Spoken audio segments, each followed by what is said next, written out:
وصل لاسماعيل مطر. مطر يوسع وكرة لأحمد خليل، وأحمد خليل وأحمد خليل يسدد جول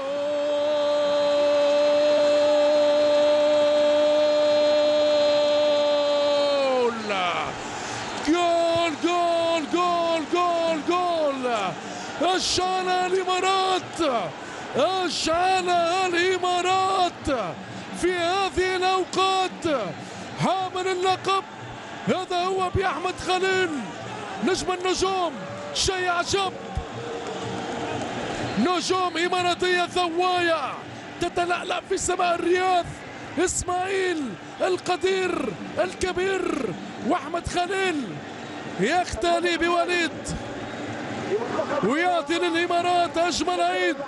هدفان لهدفين من بعيد، من بعيد يعود المنتخب الإماراتي. مهدي علي، مهدي علي